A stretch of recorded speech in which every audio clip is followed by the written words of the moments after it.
I'm Shane White, and this is The Process. Hey gang, Shane Patrick White here with another edition of The Process. On today's rare book tour, we are going to examine GustavKlimt. Years ago when there were bookstores, yes, I am that old, I found this book on GustavKlimt. Not having an art history background per se, it gave me the opportunity to study artists that resonated with me. I remember seeing his goldfish painting and just being taken by his figure construction along with a combination of decorative elements. Digging deeper, I realized how much of his drawing and painting I really enjoyed and was determined to find out more. For my foreign friends, please excuse my unfortunate attempts at some of the language of Vienna. From Wikipedia, here's a little bit about GustavKlimt.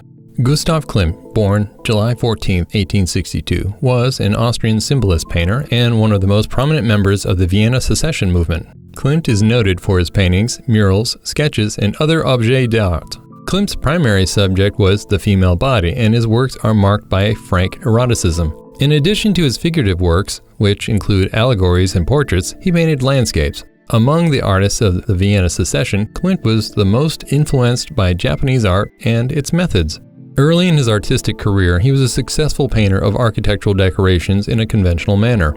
As he developed a more personal style, his work was the subject of controversy that culminated when the paintings he completed around 1900 for the ceiling of the Great Hall of the University of Vienna were criticized as pornographic. He subsequently accepted no more public commissions, but achieved a new success with the paintings of his golden phase, many of which include gold leaf. Klimt's work was an important influence on his younger contemporary, Egon Schiele.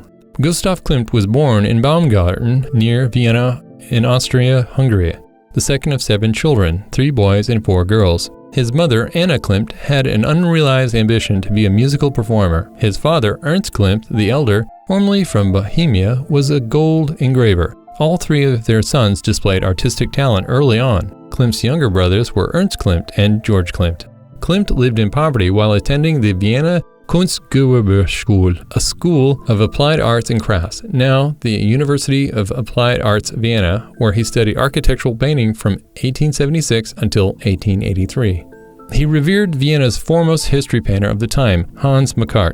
Klimt readily accepted the principles of conservative training. His early work may be classified as academic. In 1877, his brother Ernst, who, like his father, would become an engraver, also enrolled in the school. The 2 brothers and their friend, Franz Mach, began working together, and by 1880 they had received numerous commissions as a team that they called the Company of Artists.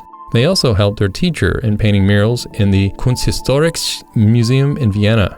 Klimt began his professional career painting interior murals and ceilings in large public buildings on the Ringstraße, including a successful series of allegories and emblems. In 1888, Klimt received the Golden Order of Merit from Emperor Franz Joseph I of Austria for his contributions to murals painted in the Burgtheater in Vienna. He also became an honorary member of the University of Munich and the University of Vienna. In 1892, Klimt's father and brother Ernst both died, and he had to assume financial responsibility for his father's and brother's families. The tragedies also affected his artistic vision, and soon he would move towards a new personal style. Characteristic of his style at the end of the 19th century is the inclusion of nuda veritas, naked truth, as a symbolic figure in some of his works, including ancient Greece and Egypt, Pallas Athene, and nuda veritas. Historians believe that Klimt with the nuda veritas denounced both the policy of the Habsburgs and Austrian society, which ignored all political and social problems of that time. In the early 1890s, Klimt met Austrian fashion designer Emilie Louise Flög, a sibling of his sister-in-law, who was to be his companion until the end of his life. His painting, The Kiss, is thought to be an image of them as lovers. He designed many costumes that she produced and modeled in his works. During this period, Klimt fathered at least 14 children. Klimt's golden phase was marked by positive critical reaction and financial success. Many of his paintings from this period included gold leaf. Klimt had previously used gold in his Pallas Athene and Judith I, although the works most popularly associated with this period are the portrait of Adele Bloch-Bauer I and The Kiss.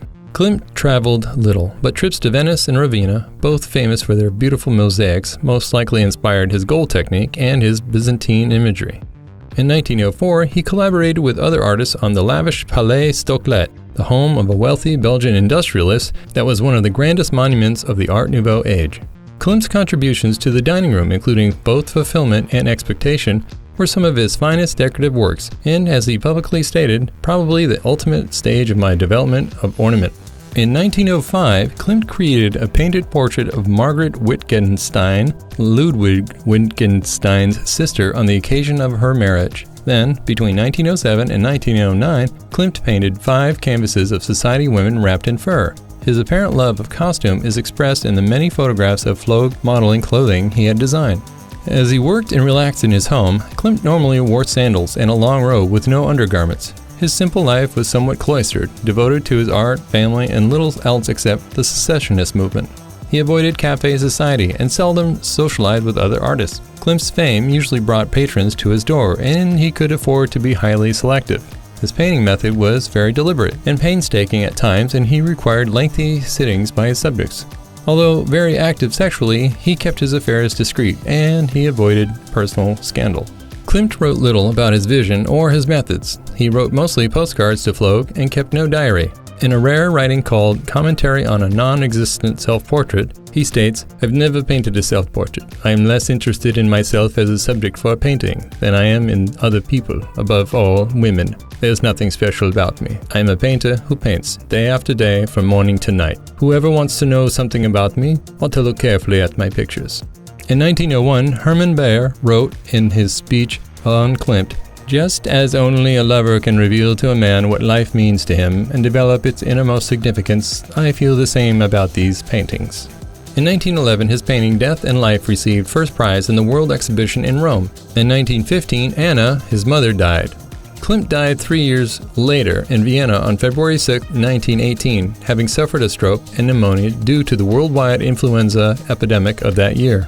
He was buried at the Heitzinger Cemetery in Heitzing, Vienna. Numerous paintings by him were left unfinished. Klimt's paintings have brought some of the highest prices recorded for individual works of art. In November 2003, Klimt's Landhaus am Attersee sold for $29,128,000, but that sale was soon eclipsed by prices paid for Willem de Kooning's Woman 3 and later Klimt's own Adele Bloch-Bauer 2, the latter of which sold for $150 million in 2016.